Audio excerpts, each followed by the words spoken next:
Shalom Bapak Ibu terkasih di dalam Tuhan kita Yesus Kristus.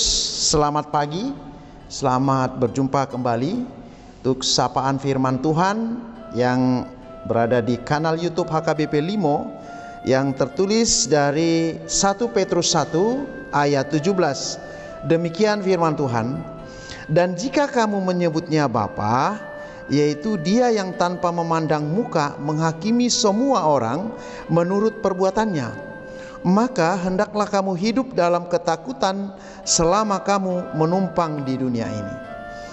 Bapak Ibu yang terkasih di dalam Tuhan, firman Tuhan ini memberi nasihat yang diberikan oleh Rasul Petrus untuk persiapan jiwa manusia yang sudah dibaharui pekertinya oleh darah Yesus yang kudus itu, di mana kita harus mampu meninggalkan manusia lama, berubah ke perilaku manusia baru. Karena apa? Karena Tuhan sudah melayakkan kita menjadi warga surgawi sesuai dengan nats seperti ada tertulis, kuduslah kamu sebab aku kudus. 1 Petrus 1 ayat 16. Tentu dengan perilaku baru tersebut, Rasul Petrus menasihatkan bahwa akan banyak orang yang tidak menyenangi perilaku hidup baru tersebut, sehingga orang akan mengucilkan, mencemooh, bahkan mengasingkan manusia baru tersebut dari komunitas yang biasa dilakukan oleh dunia ini, yaitu yang selalu senang dengan berbuat kejahatan. Tetapi walau demikian, karena persiapan orang yang sudah beriman kepada Yesus Kristus tidak akan surut walau banyak cobaan, melainkan dia dikuatkan rohaninya oleh Roh Kudus Tuhan dalam dirinya, sehingga dia mampu menghadapi apapun yang kesulitan dan tantangan untuk mencapai masa depan yang lebih baik dalam keluarga Tuhan. Bapak Ibu yang terkasih di dalam Tuhan, tujuan orang beriman itu kepada Yesus Kristus itu bukan hanya pada dirinya sendiri, di mana dia menerima keselamatan dari ikatan dosa, melainkan juga berlaku bagi semua orang yang ciptaannya, yang menerimanya sebagai penebus.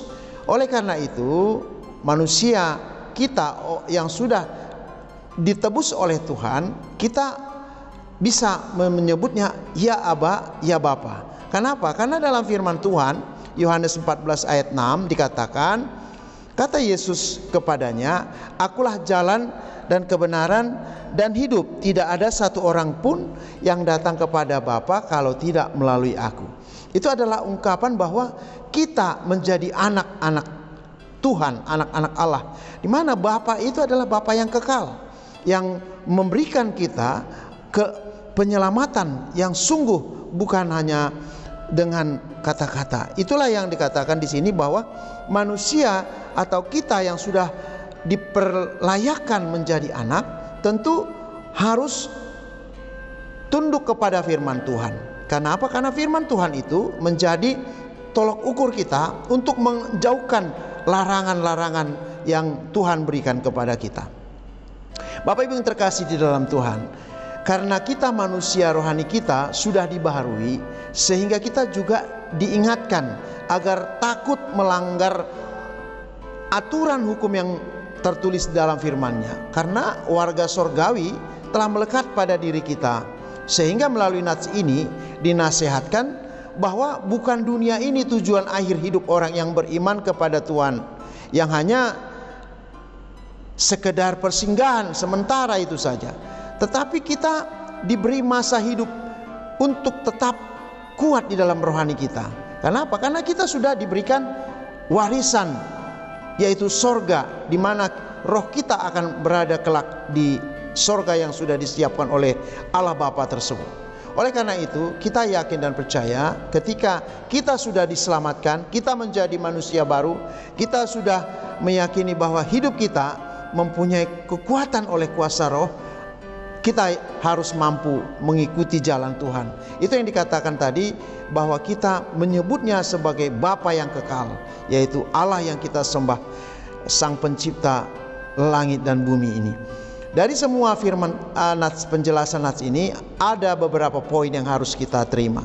Yang pertama, marilah kita menyadari bahwa hidup kita ini bukan lagi milik kita sendiri, melainkan sudah milik Allah Bapa melalui Tuhan Yesus Kristus. Oleh sebab itu, wajiblah kita selalu waspada di dunia ini dan tetap menjaga hidup kudus seperti Bapa itu kudus. Yang kedua, marilah kita mengenal Tuhan melalui firman-Nya yang kekal dan abadi itu, memberi dorongan, semangat dan dalam menghadapi semua pergumulan hidup di dunia ini. Yang terakhir, hidup kita ini harus kita bisa menjalin kasih di dalam Tuhan, dimulai dari jalinan ikatan kasih keluarga, sehingga terciptalah persaudaraan yang mesra di dalam Tuhan Yesus Kristus lewat doa dan selalu merenungkan dan melakukan firman Tuhan. Demikian firman Tuhan, kita berdoa. Tuhan Allah Bapa sorga, Bapa yang baik, kami bersyukur karena Tuhan masih memberikan waktu buat kami bersekutu di dalam firman-Mu. Kami bersyukur juga karena pagi hari ini Tuhan telah membangunkan kami dari pembaringan kami, sehingga kami akan beraktivitas pagi hari hingga sore nanti. Bapa yang baik, kami juga berdoa buat semua anak-anak kami, keluarga kami, supaya Tuhan sertai baik beraktivitas dalam keseharian, baik belajar, bekerja, Tuhanlah yang memberikan kekuatan. Khususnya saudara-saudara kami, mungkin ada yang masih tetap dalam penyembuhan penyakit mereka, Tuhan sempurnakan melalui obat-obat yang mereka konsumsi. Engkau berkati Bapa. Mungkin ada saudara kami mungkin yang sedang dalam pergumulan hidupnya, Tuhan kuatkan mereka. Bapa sorga yang kami sembah dalam Yesus Kristus, Engkaulah yang menyempurnakan setiap permohonan dan doa kami. Terpujilah nama-Mu, hanya dalam Yesus Kristus Tuhan dan Juru Selamat kami berdoa dan bersyukur. Amin. Terima kasih, shalom Bapak Ibu, selamat beraktivitas, Tuhan memberkati.